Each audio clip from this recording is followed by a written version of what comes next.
Hey, welcome back to the Friday Funnies. You know, after taking last week off to celebrate Black Friday, I'm ready to concentrate on my campaign for president. Now, as a Friday Funnies follower, you know that I have tossed my baseball cap into the electoral ring, and I represent the Together Our Goals Achieved, or TOGA party, and I have ideas to solve all of our problems, but first, I must address the rather ironic elephant in the room. Our current president is undergoing impeachment, an impeachment process to remove him from office because somebody knows a guy who heard from his cousin who overheard something on the telephone, and now we got to get rid of this guy. I'm sorry, to me this sounds like a plot from The Sopranos' second season. Now, I don't know how this entire dilemma is going to play out, but I want you to know that when I am your president, I will not be impeached. I mean, I may be immune, immature, impatient, immaterial, and imperfect, but not impeached. I'm impartial, impaired, immaterial, and impeccable, but I do not have impetigo, and I won't be impeached. And if those aren't enough reasons for you to vote for me, stay tuned because next week I'll have even more. But right now, here's the news.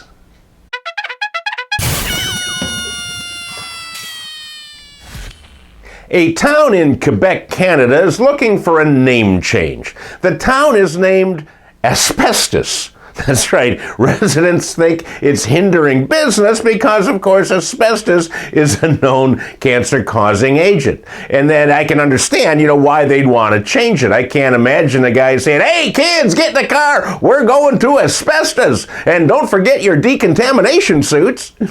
Another town in Canada, Dildo in Newfoundland, they wanted to change their name until Jimmy Kimmel put them on the map, and now people are all a quiver, so to speak, and they're flocking to see Dildo. And I think what Asbestos needs to do is come up with a more endearing and less dangerous name, and the tourists will flock there.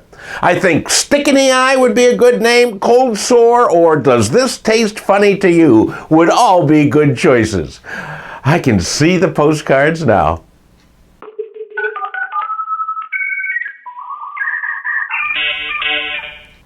In Newcastle, England, a new cleaning service popped up, no pun intended, where the cleaners perform their jobs in the nude.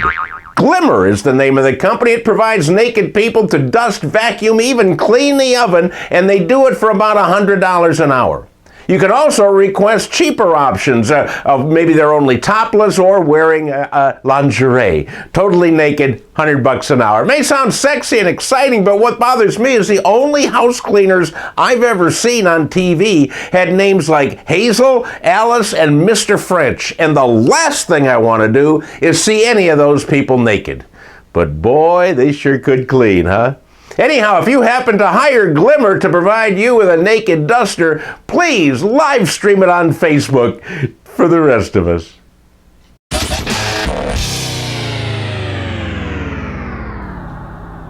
If you find yourself in England, maybe having your house cleaned, please be on the lookout for the mad ferret tosser.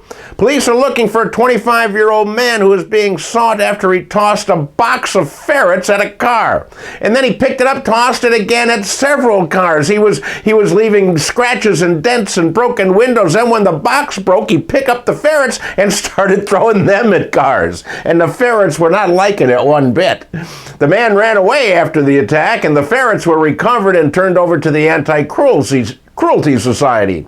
But the weasel winger has not yet been caught, but there are reports of people say he's been spotted shopping at pet stores looking for armadillos, otherwise known as ferrets with armor. Hey, that's it for this week, my friends. Please pass this along to all of your friends so we can all get more people to laugh. Also, make sure you listen to my podcast, Another Day Above Ground. It's informative, yet very, very funny. Just go to our website, anotherdayaboveground.com, and find it from there. Until then, I will see you next Friday.